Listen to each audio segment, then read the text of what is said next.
السلام عليكم ورحمة الله وبركاته. متابعي قناة مجنون حلاقة، أهلا بيكم. النهارده نجم جديد في عالم المكن الزيرو من ماكينات VGR. النهارده هنتكلم عن منتج فيه حاجات جديدة كده، اوبشن جديد بالنسبة للمكن الزيرو. باختصار كده علشان ما اطولش عليكم، موضوع ريفيو النهارده هو ده. مكنة الحلاقة VGR 901، مكنة زيرو موس من فئة الزيرو موس. يعني ايه زيرو موس؟ يعني اللي بتشيل الشعر زيرو لاقصى درجه ممكنه، عشان الناس اللي مش عارفه تفرق ما بين الزيرو والزيرو موس والتنعيم. حلو. الزيرو العادي اللي هو الدقن بتتشال زيرو وخلاص، ممكن المكنه الكبيره تشيلها لك زيرو. لكن الزيرو الموس ده هو المكنه اللي بتشيل اقصى درجه تخلي الدقن يدوب منبته او الشعر يدوب منبت لاقل درجه ممكنه. حلو الكلام. التنعيم بقى اللي هو حاجه ثانيه، اللي هو بيشيل الشعر نهائي 100%، يخليه البشره ملساء كده زيها زي الموس بالظبط. فاحنا النهارده هنتكلم عن فئه من فئات الزيرو موس، المكنه 901. هنقرا البيانات بتاعتها عشان نعرف قبل ما نفتح ونشوف المنتج من جوه شكله ايه، نفهم الدنيا بتاعت المكنه دي ماشيه ازاي. المكنه دي يا سيدي بتشحن في 2.5 ساعات، وبتدي لك شغل متواصل حوالي 240 دقيقه. 240 دقيقه يعني حوالي 4 ساعات شغل كاملين. طبعا دي حاجه مش موجوده في مكن حلاقه زيرو كتير قبل كده.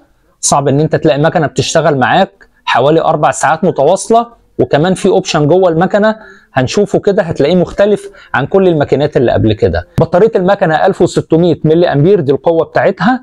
التردد بقى بتاع السلاح نفسه او تردد الموتور في الدقيقه الواحده بيوصل لحوالي 7000 لفه كاملين. 7000 لفه يعني عدت شويه الكيمه 1949، هي نفس الفئه بتاعت 1949 056 VGR 990. كل الحاجات دي بتدي لك نفس الزيرو ده.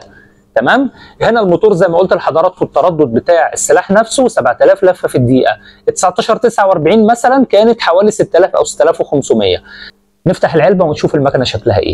شكل المكنه اهو، ودي طبعا لما تبص لها كده هتعرف انها صوره مصغره من الVGR 005 اللي عملنا عليها ريفيو قبل كده. والمكنه دي هي اللي كانت موجوده في باكج الملوك اللي احنا عملنا عليه الريفيو قبل كده. الثلاث مكنات اللي مع بعض، الزيرو والتدريج والتنعيم، هي دي اللي كانت موجوده معاهم الVGR 901. المكنه زي ما انت شايف كده شكلها الفرعوني الجميل. التشغيل بتاعها من هنا زرار التشغيل، وبلاقي معايا هنا زرارين تانيين علشان اعلي واوطي الموتور بتاعها. بتبدا معايا من قوه تردد 5500، ولما بعلي من الموجب لحد 7000 لفه كاملين. ودي القوه القصوى لتشغيل الموتور بتاع المكنه. صوتها زي ما انت سامع كده.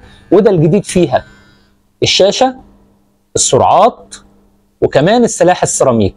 السلاح بتاعها سيراميك وكربون، يعني الاتنين مع بعض. زي ما قلنا قبل كده ان الكربون علشان يمنع الحراره، يعني ما تبقاش المكنه بتسخن بسرعه، لكن لا غنى عن الزيت. لازم ازيت المكنه روحها واكلها وشربها.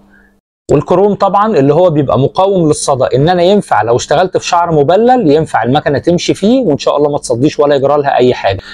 الاختلاف كمان في الدرجات. المكنه معاها 4 درجات، بتبدا معايا من اول 1 مللي، 3 مللي، 5 مللي، 7 مللي. ومفيش مكنه زيرو بتوصل ل 7 مللي، صعب تلاقيها شويتين. شرحناها في الاخيره اللي هي 977 اللي كانت في باكج العتاوله. يعني مثلا 1949 3 مللي، ال 990 بتدي لك لحد 4.5 مللي او 5 مللي. هنا بتدي لك درجات لحد 7 مللي، وطبعا معاها الفرشه والمزيته ووصله الشحن.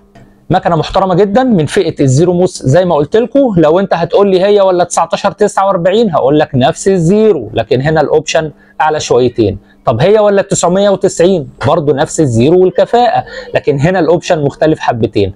كل حاجه بيبقى فيها اختلاف وفيها تجديد، وVGR عودتنا انها منزله حاجات كده كلها جديد في جديد، وان شاء الله تعجب حضراتكم. المنتج موجود عندنا هنا في سنتر مجنون حلاقه. هسيب لحضراتكم تحت الفيديو رقم التواصل وكمان العنوان. واللي بيسأل عن السعر الحالي حوالي 850 جنيه. تحياتي ليكم ويا رب يكون الفيديو عجبكم. كل سنه وحضراتكم طيبين.